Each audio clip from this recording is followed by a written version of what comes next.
Live from the Washington, D.C. area, it's the Inside Scoop. All the news that our viewers want to know.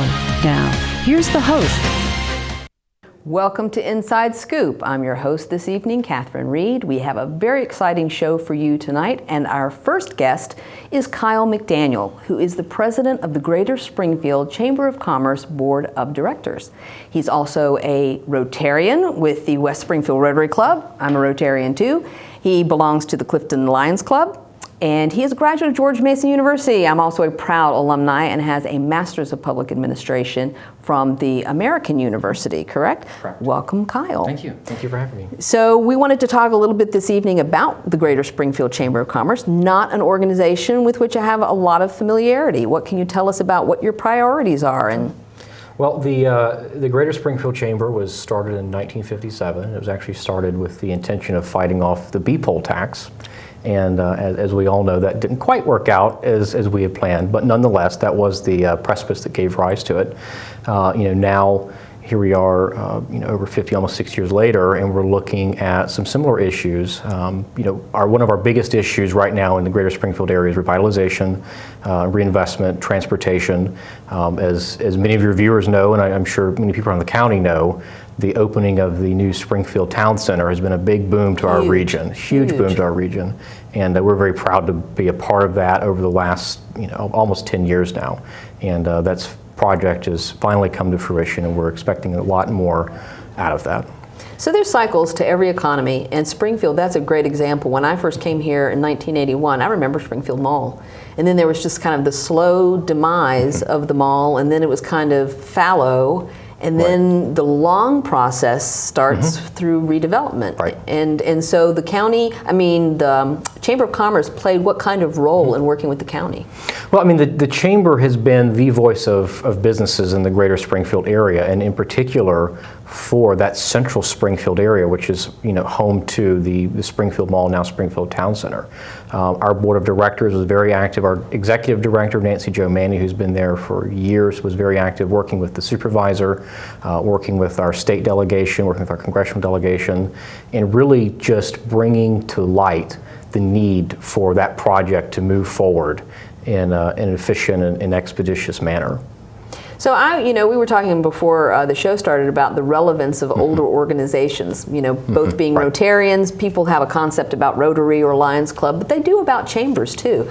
Or small business owners or, businesses in the Springfield area, do they understand everything the chamber has to provide? How do you kind of grow your membership?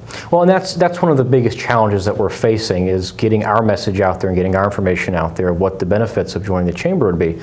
In today's, this day and age, people are getting hit from all different sides with information.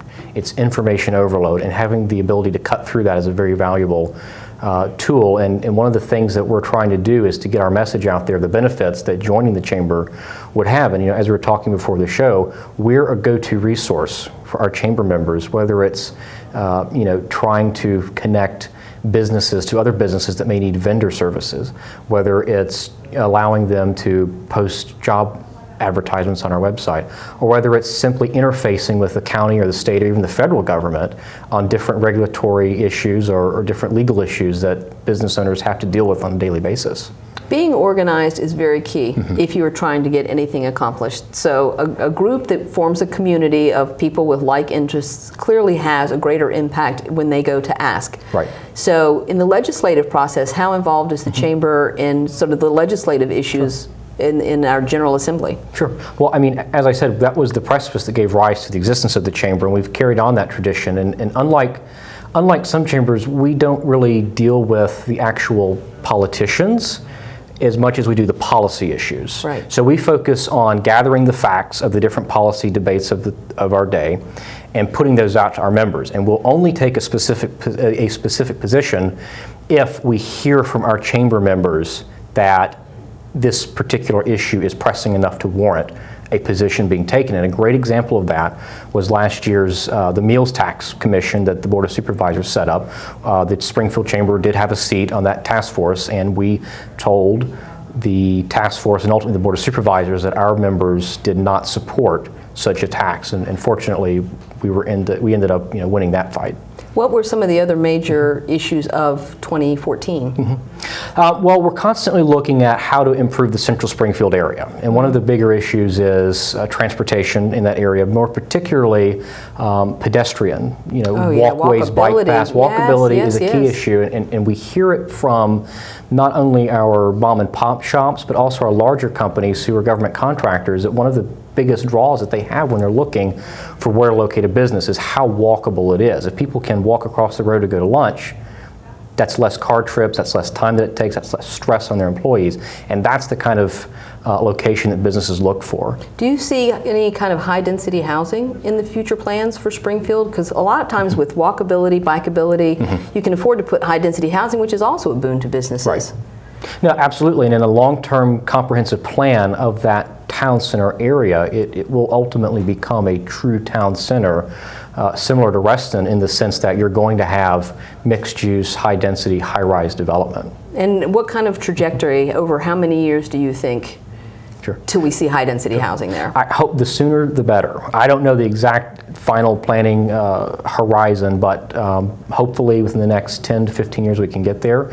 And when we get the FBI to come to Springfield, that'll make it even better. So we'll talk about the big employers. Sure. So having a major employer come to your town makes a big difference as far as demand for housing and better transportation and a lot of other kind of business demands. Right, no, absolutely. And we in the greater Springfield area, and I'm not just talking about the Chamber of Commerce, I mean every elected official, every business owner, every property owner, all of our residents are rolling out the red carpet for the FBI. We want the FBI, and we want them because we're going to be good neighbors and they're going to be a good neighbor. And between the FBI relocating there, between the town center coming up and the long-term planning, it'll be a boon to our region, and it'll benefit everybody. And if you look on paper, Springfield is hands down the absolute best location for the FBI. Well, and I'm behind you, and I'm sure that you, at every opportunity, throw your weight and your voice and your people behind courting that particular contract. And one of the first things that I did when I became board president was to launch an online petition, very simple, to try to gather real, tangible support from our business owners. And we ended up collecting over signatures and support from over 300 different companies. That's great. Throughout Greater Springfield. And we communicated that to the FBI during the public comment period in the GSA, and hopefully in the next 6 to 12 months we'll have some really good news. Now, do you ever get kind of pushback from people when they're like, oh, but the FBI and more traffic? I mean, I live in Fairfax City. Whenever we talk about doing anything different, it's like the traffic. Well, traffic is certainly the top concern, and it's top. I know that it's top on the GSA's list. It's one of their top issues. And if you look at Springfield and that GSA warehouse location, it's in the middle of a transportation mecca. You have the Joe Alexander Transportation Center, you have I-95, you have I-395, I-495, the Franconia Springfield Parkway, the Fairfax County Parkway. I could go on and on and on listing all the transportation infrastructure that is right there. Metro, and I don't think that transportation is going to be a problem for employees of the FBI that want to get to work, or even the impact to the residents and the customers in that area when you add the employees of the FBI in. I think that's great. And I love the fact that the Chamber is involved in a lot of other things too, like your partnership with the League of Women Voters. Now, I know you're doing something in collaboration with them as far as meet and greets. Can you tell us something about that? Well, every year we've done a legislative meet and greet where we as a chamber have basically hosted a forum, and we've invited whichever elected officials and hope to be elected officials are going to be on the ballot. As you know, in Virginia, every year is an election year. Yes, I do. So it's a recurring annual event. And this year we decided to do something a little different. We decided to partner with the League of Women Voters, and that had the benefit of expanding our capacity and expanding the number of programs that we put on. So we've gone from 1 program to 5 programs. Wow. And we're offering legislative meet and greets in each of the 5 districts that are geographical area: Mason, Lee, Mount Vernon, Springfield, and Braddock. Wow. And that'll start September 9th with the Springfield district, and that goes all the way through, I think, till mid-October. That's fantastic. And so, what do you hope will come out of that? I mean, what is the central goal of trying to make people more aware of why it's important to vote? Sure. Well, I mean, we put out information. That's the biggest goal of these types of programs, is to put out information to our members and ultimately to the community because of the trickle-down effect.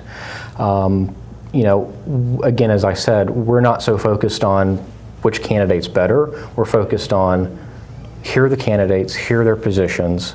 Please be an informed voter. Please be an informed voter. That's Right. exactly the point. And I think that's a hurdle that we constantly run into, is the fact that voter turnout is so low. And in 2015, which is an off year election, Correct. you basically got 25% of Virginians deciding who's going to make 100% of the decisions in our General Assembly. Right, and even, the Board of Supervisors, School That's Board, true. So, yes, all Soil of and them Water are. Board, I think in Fairfax County alone, there are 90 some odd people on the ballot in your off year elections. That's true. So in Springfield, people could theoretically go, and let's think about that. You're voting for your senator, you're voting for your delegate, you're voting for your Board of Supervisors representative, you're voting for your school board representative, you're voting for constitutional officers. Those three. I think you have, without any kind of bond or ballot questions, I think it's 13 or 14 decisions that each voter will have to make. Wow. In November. And that's a lot. So I can understand the importance of trying to get those folks' voices heard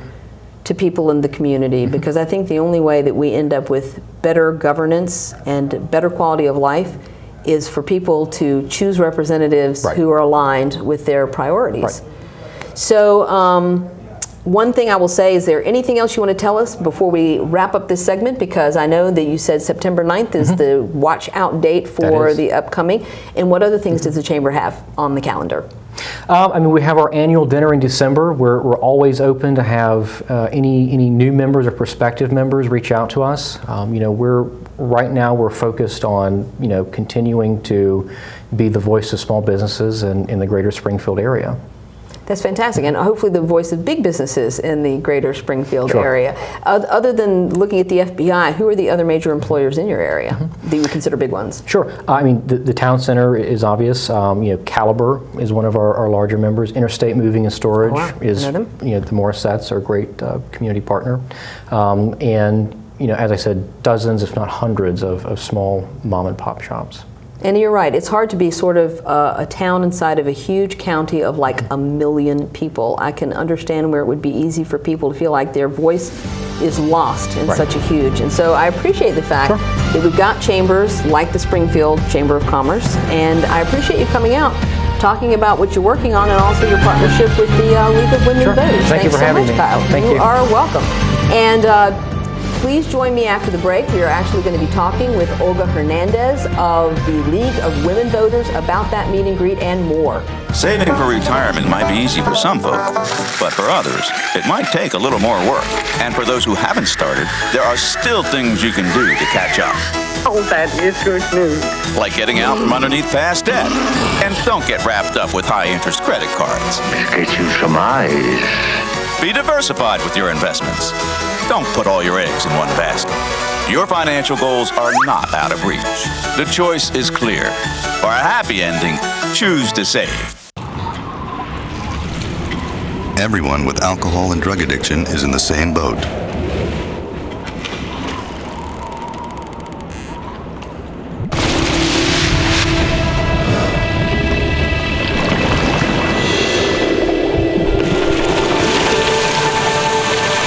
With treatment, you can find solid ground. For drug and alcohol information and treatment referral for you or someone you know, call 1-800-662-HELP.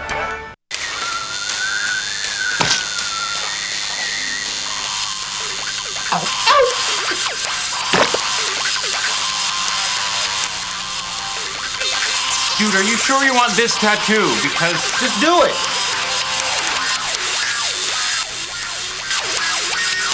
Some mistakes in life are permanent.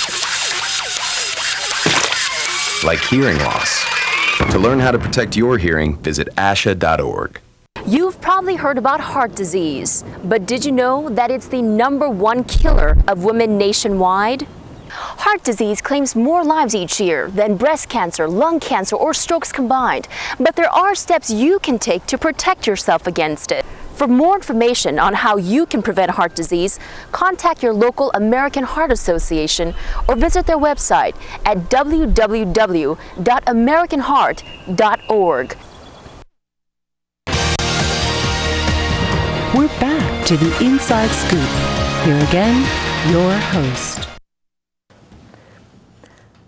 Welcome to Inside Scoop. I'm your host, Catherine Reed, and joining me is Olga Hernandez from the League of Women Voters. Welcome, Olga.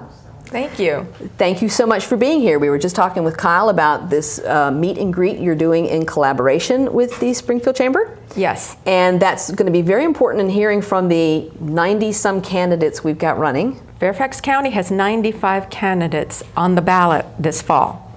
The League, in partnership with other organizations, is hosting events all over the county to introduce voters to those that they will be voting on in the fall. So your history with the League of Women Voters is long. Yes. Too long to go into. I've seen your name for, I know, at least 2 decades, right? Yes, definitely. And so, but we were talking before the show started about nonpartisan redistricting and the focus on nonpartisan redistricting and helping people to understand the various parts that go into how we have set up our districts. Right. The League has had a position on nonpartisan redistricting since its founding in 1920. What happens in Virginia is after the census, the numbers come out and they divvy up the jurisdictions. Based on population. Based on population, and that was also as of a court case. And so those numbers are even. You have the whole concept of one man, one vote. The problem is it's how those lines are drawn by legislators who tend to protect their own seats. And that is both parties. And that is both parties. It's bilateral. And so what happens is legislators tend to pick their voters versus the voter being able to have a choice on who they want representing them. And what happens is they use all kinds of data, not only how you've voted in the past, but all kinds of information that's in databases all over of how you think. What kind of things do you like? Do you purchasing habits? Do you own a gun? Do you watch, silly TV? All of that is taken into account, and computers are very good at dissecting, and so things can be drawn, especially to protect those that are sitting in a particular district. And we feel that's unfair to the voter. Voters need to pay attention. There's a group that's been working for several years. They actually were working during the previous decennial redistricting, and they're One Virginia 2021, Virginians for Fair Redistricting. And basically what we would like to do is to take the process out of the legislators' hands who have a conflict of interest. Right. Okay? Take it out of their hands and have an independent commission of citizens that don't have a horse in this race. A horse in the race. That's a good way of putting it. So let me ask you, maybe this will help people understand using this as an illustration. Mm-hmm. We have 11 congressional districts in Virginia. Correct. Right. And so out of those 11 congressional districts in Virginia, we have 3 elected Democrats. Correct. So this is a state that twice voted for Obama, right? In the election in 2008 and 12, they voted for Obama. And yet we are looking at the fact that we've got these 3 Democrats that clearly are not proportionally representing the percentage of Virginians that are perhaps Democratic. So just as something to help our viewers understand the impact of not having nonpartisan redistricting. Right. What you end up with is a legislative delegation that is not like Virginia. Representative of what people actually voted for. Right. Now, a lot of it has to do with people turn out during presidentials more than they do. We have the biggest election in 8 years in Virginia this fall for state legislators, school boards, soil and water, constitutional officers, and everything. They're all on the ballot. And if we get 35% turnout, we'd be lucky. And that is a shame, because those are the people that set your taxes. They set your school boards, set your school policies. soil and water, protect your environment. So all of these people are more ground level to what affects your daily life than the presidential election. Exactly. You know, and I think we talk a lot because we're kind of baseball insiders. People who talk about politics all the time, we have this jargon that we use, like top of ticket. Like there's no one at the top of the ticket. So it's not governor. It doesn't have coattails. That's right. So there's no governor's race either. Correct. No presidential race. So there is no top of ticket. We just have huge numbers of people on a ballot, many of whom a lot of voters are not going to know who they are, especially for open seats. Exactly. You know? And that's a problem because people need to pay attention to who represents them. So you had said earlier too that even when... If you want your roads to function better, you need to pay attention to who represents you at the General Assembly. Absolutely. Okay? If you don't want long lines during the election for the president next year, you want to make sure the General Assembly is paying attention to how elections are funded in Virginia. So you were saying too that people need to vote even when they have a legislator who is running without an opponent. Explain why that matters. That matters because those numbers, it tells them what you're thinking. They need to pay attention to not only their friends, but also those they may not agree with. And the art of compromise is being lost in the General Assembly. And thus we have very politicized and polarized districts. And so there is no middle ground. And unless you show up, even if you don't have a big choice, it's very important because for the numbers, for how districts are set up, okay? It's not just about who is in that district, but who shows up. I know, and I think the primaries have gotten to be their own sort of strange thing everywhere, not just in Virginia. Right. But the voter turnout for primaries is so low that the second most powerful man in the U.S. Congress was primaried and lost, Eric Cantor. And I think people didn't really realize the message inherent in the fact that, to your point, people came out. Eric Cantor's people didn't come out. Somebody else's people came out. Nobody thought he was going to lose. But the point of primaries is they have very low turnout because in many, many districts, they are so gerrymandered and they are so safe for a particular party, and both parties do it. I know. For a particular party, okay? That people say, my vote won't count. My little one vote doesn't count. Yes, it does. That's why it's important to show up, because you then can have a voice on how it does. And Eric Cantor got primaried out. The primaries have become actually the election that matters. The elections, yes, you are absolutely right. The election that matters, because if those people are in safe districts, they might not even be challenged at all in the fall election. We've got some of those. Yes, we've got lots of them. And that is a problem. Of the 140 districts that we have, probably about 10% are actually contested districts where they have an opponent that's within reach, because these are more swing districts. Yes, so let's talk about One Virginia 2021. Yes. Tell us about what this organization is designed to do, what you hope to do, and how you're going about it. This is a bipartisan organization. It's got Republicans and Democrats leading it. And basically what we are going around is informing people of why redistricting matters to you, because how you are represented is very important. This is not about getting more Republicans or more Democrats elected. This is about having a fair, representative level playing field for people to be able to judge who represents them and on what issues, and to be able to be listened to. If you're in a very safe district, I can tell you that your delegate or your senator probably doesn't have to listen to you because he's safe. You're not challenging his job. The art of compromise is very important in getting things done, and that has been missing. So I had asked you previously about, I had remembered from several years ago that there was a competition among universities in Virginia to come up with a computer-based, nonpartisan, strictly kind of by the numbers, boundaries way of doing this.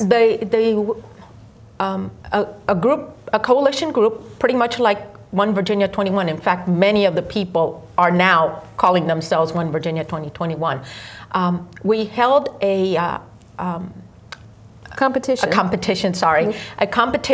among college students. Many of them were law students and stuff. About 15, they were given plans to draw congressional districts without using incumbency and without using just more partisan criteria, okay? Just by the numbers. And they came out with a whole series of districts that looked much more compact, did not divide communities of interest, neighborhoods, cities, towns, and so they were much more compact and were able to keep communities of interest together. Right now, and that was very successful, we sent those maps to the General Assembly. They absolutely ignored it, because they're there to protect their own, and that's why we think it needs to be taken away from the legislature. The Supreme Court recently ruled that commissions are a viable option. In the Alabama case that just came out this summer, it allows for commissions. So even though the Constitution says legislators, those voters can take the initiative to do a better job. And there are commissions in many states. California has one, Arizona has, Alabama's working on it. And so, excuse me, that was the Arizona case.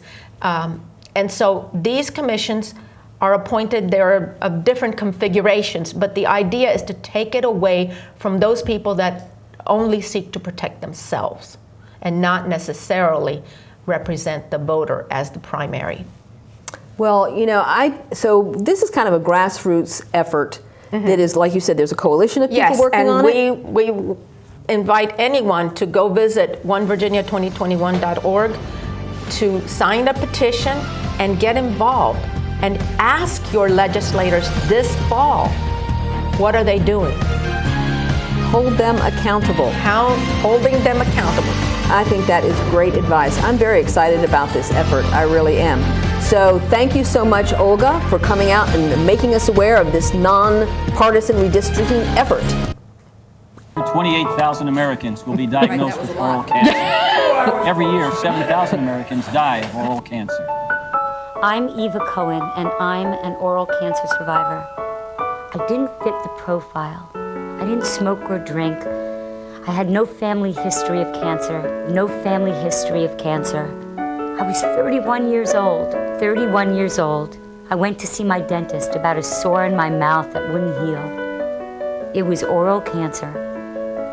I had to have a radical neck dissection and a portion of my tongue reconstructed. I didn't know if I was going to live or die. I'm Surgeon General Richard Carmona. The survival rate for oral cancer is only 50%. Oral cancer can happen to anyone.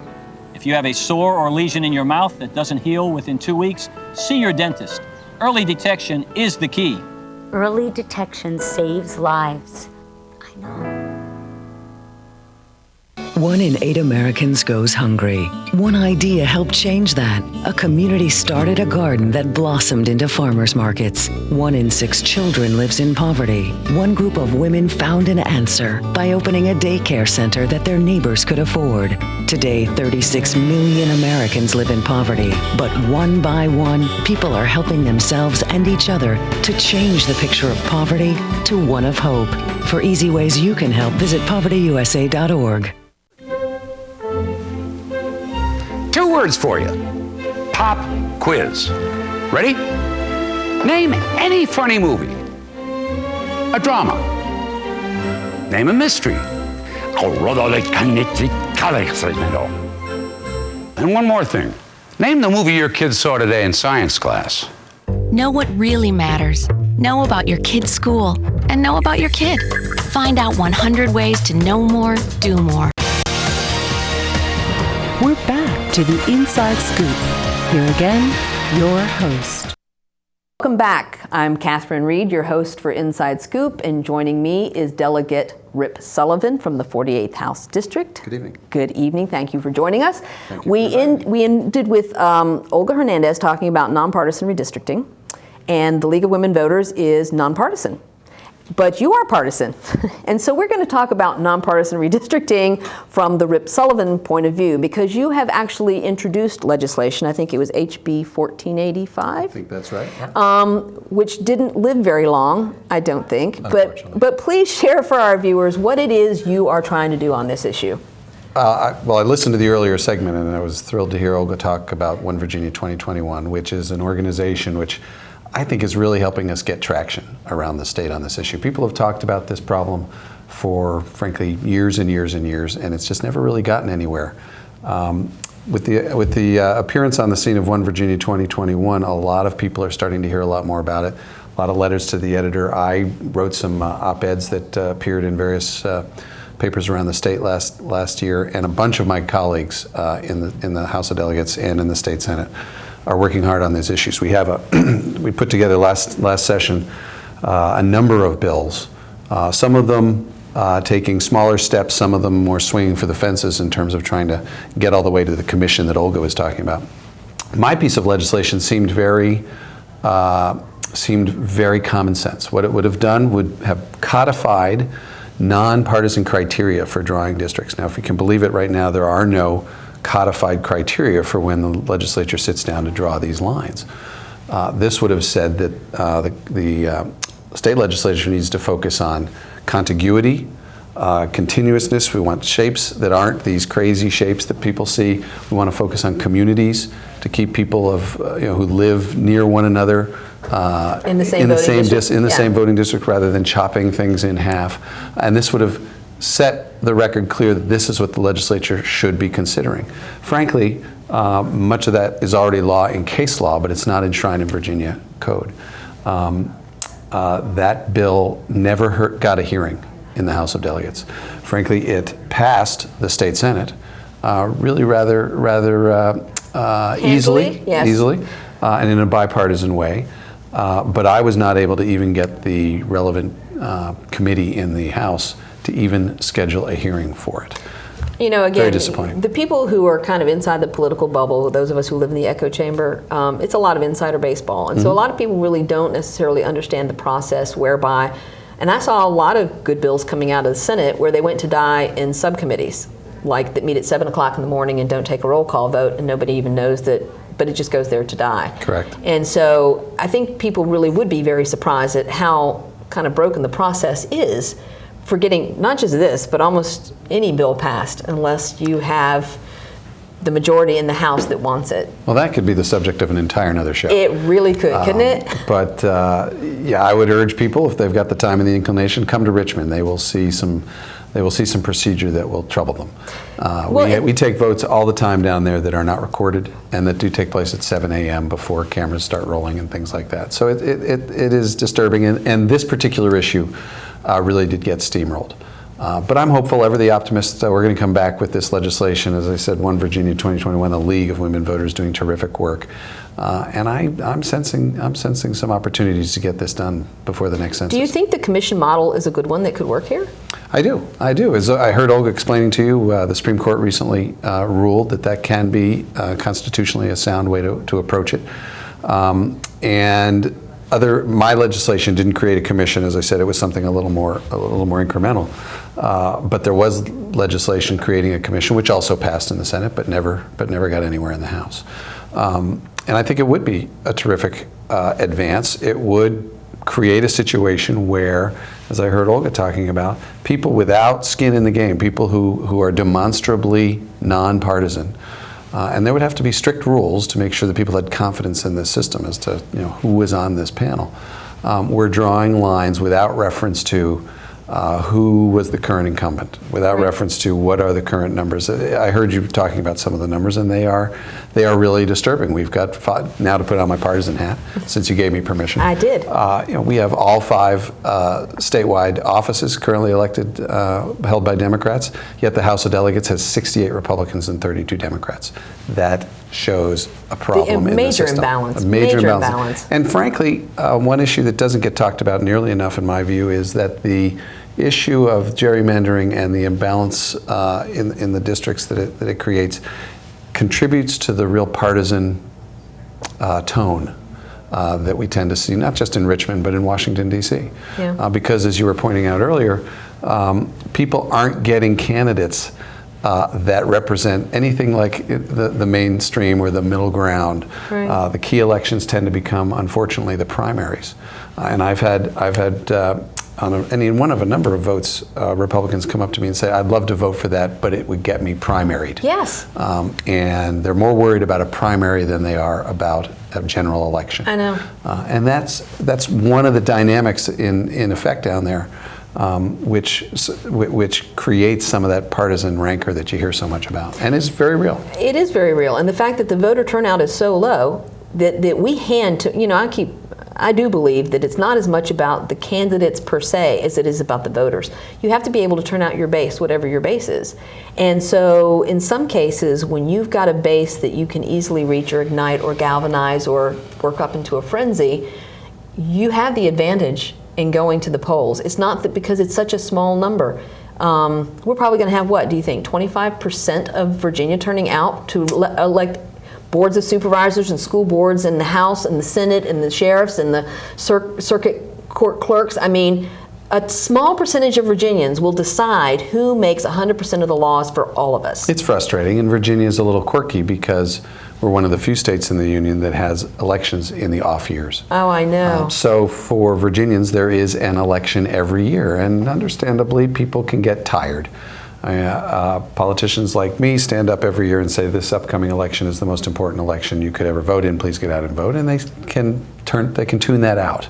But the fact of the matter is that these off-year elections are enormously important to voters, or it should be important to voters, because they are electing the people that, frankly, are closer to home to them, that are making the decisions about which potholes get filled. Yeah. That are making closer. I've always said the elections that are closest to your front door are the ones that impact your life the most. That's right. It's hard to convince people of that. It's very hard to convince people of that. They don't understand, especially in these off-year elections, which I believe is the legacy of Harry Byrd. And I know that there have been, movements to try to do two things, which is get rid of the one-term governor. We are the last state in the United States to have a one-term governor. And Virginia and New Jersey are the only two states left that have off-year governor elections. So when are these sacred cows going to go? Well, I am always looking for ways to point out how exceptional Virginia is and how ahead of the curve we are on so many important issues. But on this issue, the other 49 states have it right.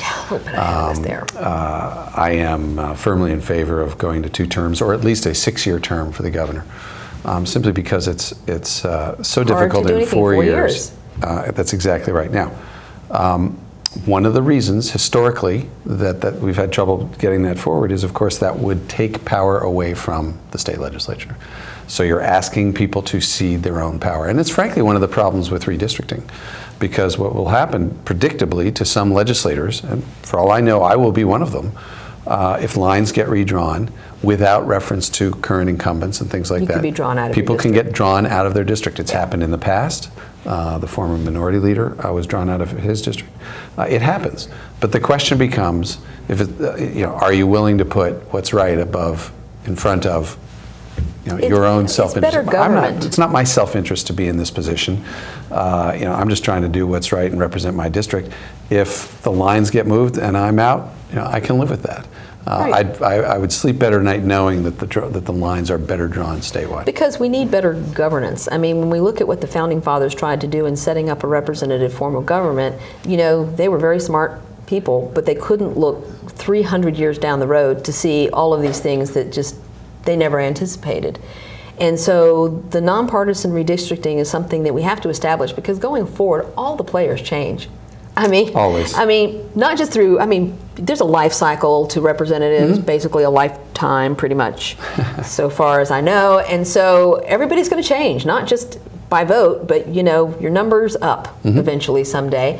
So None of us get out alive. None of us get out alive. So, the wisdom of setting up a better system now, I have a hard time understanding why it's so problematic. Well, you would like to think, and of course Virginia has produced so many, or did produce so many of our founders. I know, we can hardly get out from under it, you would know like what I mean? to think that should be in our DNA, our Commonwealth's DNA, to think ahead and to create systems that work for the long term, as our founders did.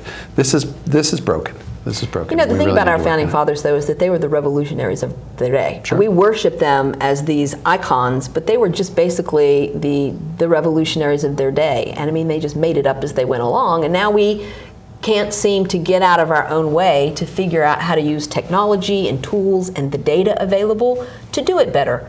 I have to believe that if our founding fathers are here, they're being like, why aren't you doing it better? Like, you've got everything to do it better. Like, why wouldn't you do that? I wouldn't be surprised. So, it's August 17th, the governor has called everybody back into a special session. And I want to get into that in more detail in our next segment.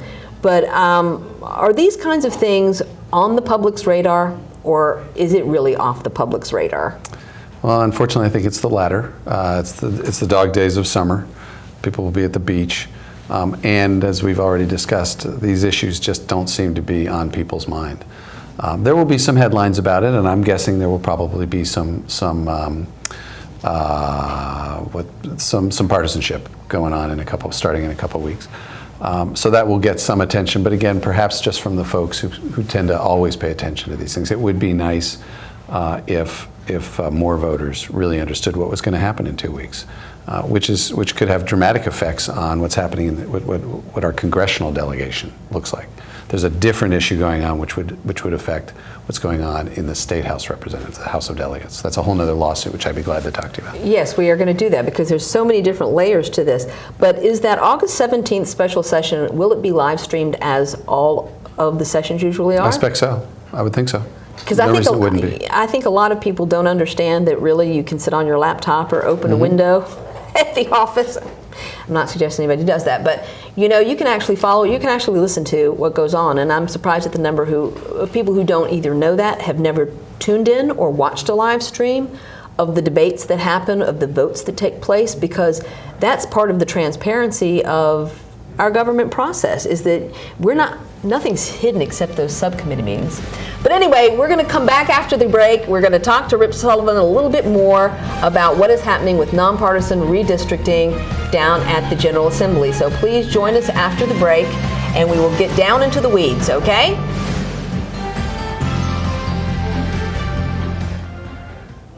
I need a job. Necesito trabajo. I would like to speak English better. Me gustaría hablar I want to be a U.S. citizen. Quisiera ser Well, it always does that. Doesn't it come up? For over 35 years, So this time the music came on time. the Hispanic Committee of Virginia has been serving our community. El Comité Hispano de Virginia ha Your hands down.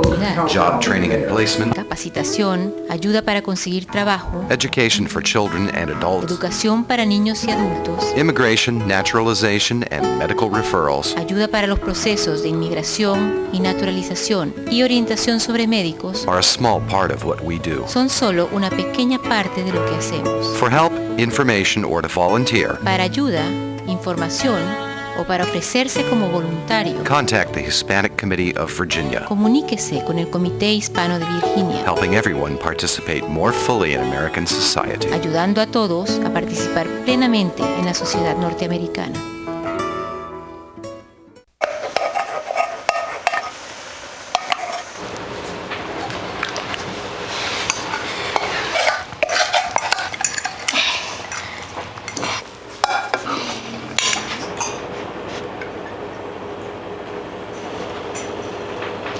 Hey, Lena, where's yours?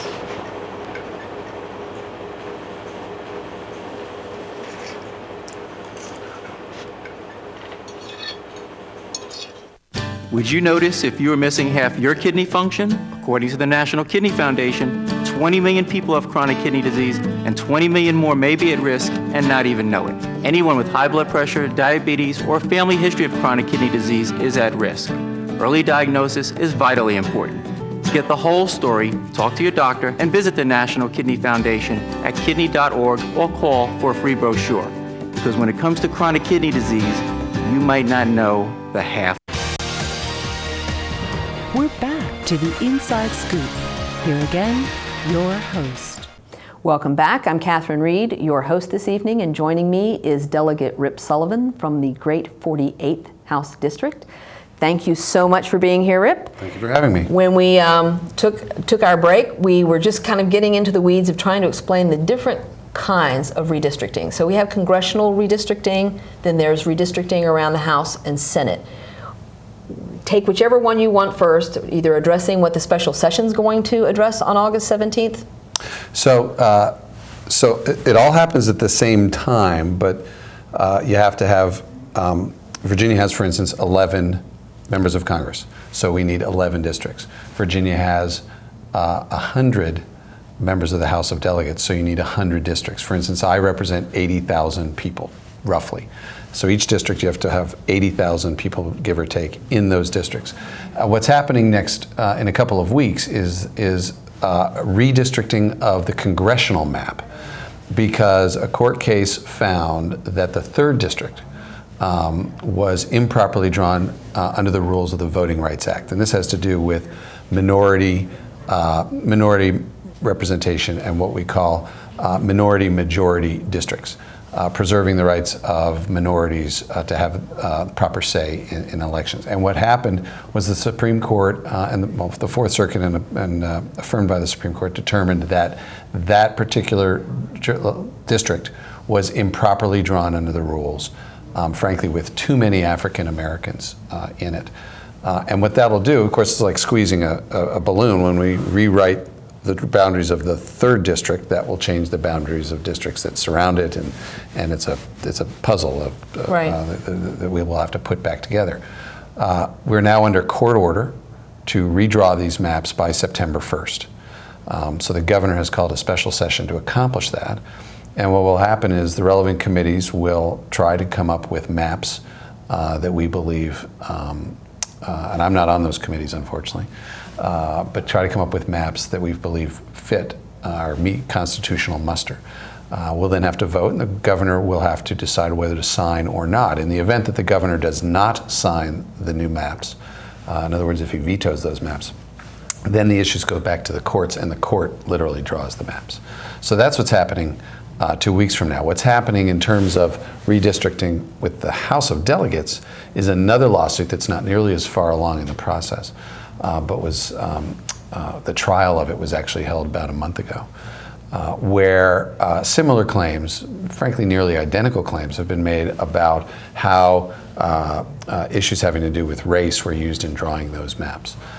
And that is working its way through the system. It was a fascinating trial, and you say you want to get down in the weeds, and I don't want to bore the audience, but you know, when we talk about redistricting, it's important both from a racial perspective, but it's also just important from a from an equality, more broadly equality perspective. I heard Olga talking in the earlier segment about the concern that politicians end up choosing their voters rather than voters choosing the politicians.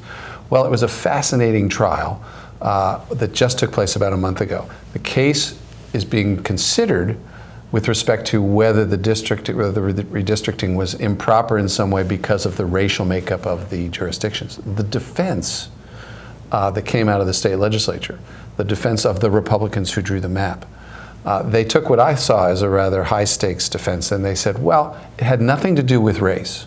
We weren't concerned with race. We were concerned with politics.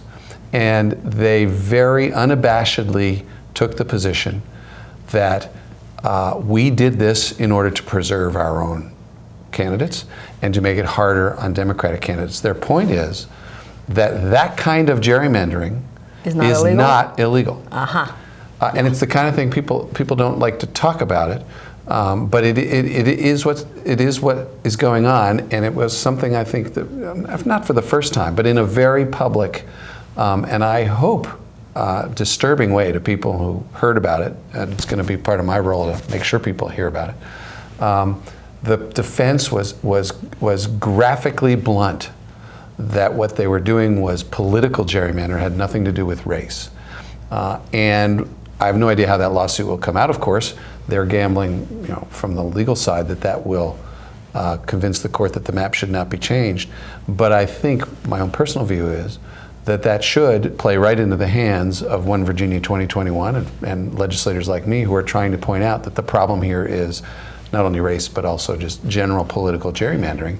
And we can use that testimony, it's literally sworn testimony, against them to point out how awful this problem is. So you're just talking about this, and it's kind of like what we're talking about basically is the letter of the law and the spirit of the law. Mm-hmm. This comes back to questions of ethics, which we've struggled with here in Virginia, I don't know, for the last year or 2 years or so, about it's been a tough what couple is years. illegal and what is unethical. And can you send somebody away for being unethical if they think they didn't do something illegal? And this, to me, kind of smacks of this fine line that says we didn't do anything illegal, and we can't be cited for doing something unethical. Well, sometimes ethics is in the eye of the beholder, I suppose. And I hasten to add, I heard Olga make this comment as well. I'm a Democrat, and because the Republicans are in charge right now, I'm taking on a Republican majority, but both parties have been equally guilty of this. Of course they have. Over the years, and I think we just need to fess up to it and move on. Whether it's unethical or not, it surely is contrary to the spirit of, I think, how people assume it works.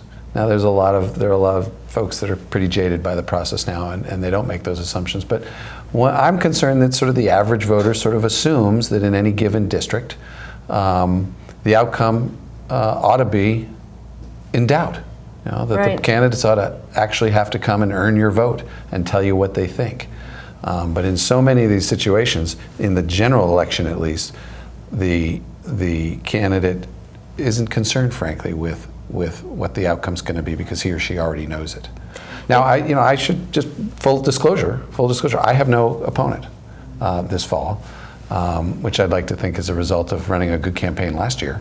So I suppose there could be some who'd say, well, why is Sullivan so up in arms? He's got a district that he hasn't even drawn an opponent. So they could have run against me, and I'd have been eager for a vigorous campaign. And as I said, it's not so much. I'm not worried so much about my own seat. I'll let those chips fall where they may when lines get redrawn, as they should be. Well, and I think part of the American narrative is what is fair. Mm-hmm. I mean, that really is a narrative that Americans tell themselves, that we embrace that which is fair to people. And I think the political process has jaded so many people that they really do not feel that their vote makes a difference. Whether there's an opponent or it's contested, that going and voting isn't going to change a preordained, predestined outcome. And so how do we change the public's perception? I don't know, can we change the public's perception on that? Well, there are a lot of stories out there. A friend of yours and mine, Jen Boysko, lost last year by 34 votes.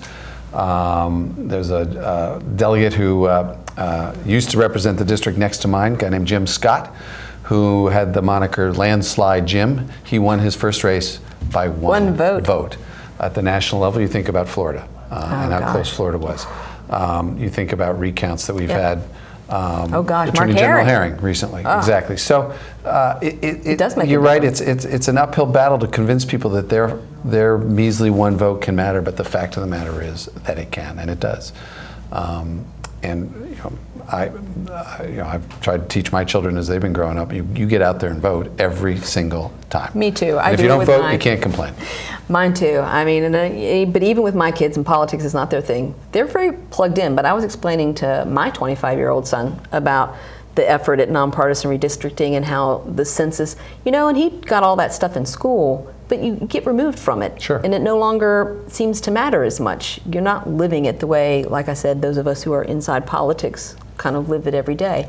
But going forward, do you ever think that there'll be any sort of federal mandate at any point in the future, maybe not in our lifetime, that says that nonpartisan redistricting should be the law of the land in every state.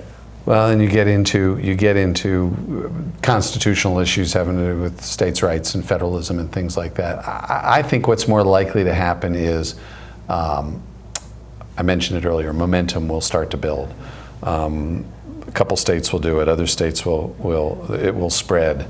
Not unlike what happened recently with same-sex marriage, for instance. True. It built momentum. There can be a momentum and a sort of cultural change that catches fire. And this may not be as interesting an issue for some people. But that's, frankly, I think part of my job. One Virginia 2021, I think, is doing an outstanding job of starting to sort of crack that and get people and build some momentum. And I think if a state or another state or two, several states do it, others are going to start to take notice. That's the plan. Of course, I thought that about Medicaid expansion too, didn't you? Fair enough. Fair enough. Kind of like, I Fair thought enough. there'd be so much momentum that our legislature would go, wow, why aren't we doing that? But Speaking of issues for another show, I know. We could talk about that one for a long time, and that's not done. We will not give up. It is very hard to not be discouraged on any given day. It is. But I'm sort of a glass half full kind of guy. I think that's good. But it can be discouraging. But we're going to go back and try again.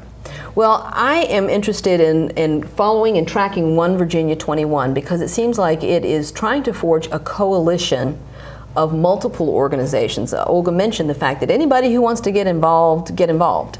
And so there are probably existing organizations, I sit on the board of several organizations, who've never really looked at nonpartisan redistricting as part of their advocacy efforts. I mean, you think about the number of nonprofits in the Commonwealth of Virginia who advocate for affordable housing or, job workforce development or some of the things that nonprofits are concerned with that impact the quality of life for the constituency we serve. There are so many folks out there, whether they're parts of organizations or not, who need to realize how important this is to their daily life. And it is completely nonpartisan. The chairman of the organization, or co-chairman, one is Shannon Valentine, a Democrat, used to sit in the House of Delegates.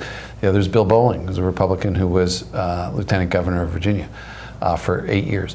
And the staff of the organization is completely nonpartisan. So it can be done, and they're doing a great job. Unfortunately, it remains a partisan issue for the most part in the House of Delegates. But I'm going to keep at it. We'll keep doing it, and I appreciate your efforts, and I'm going to make sure that we raise the visibility too, because I really do believe that nonprofit advocacy should care about this effort. So that's what I'm going to do. So thank you so much for being with us. I really appreciate your commentary and getting in the weeds with us. Thank you so much for joining us tonight, and we will see you on another show at another time.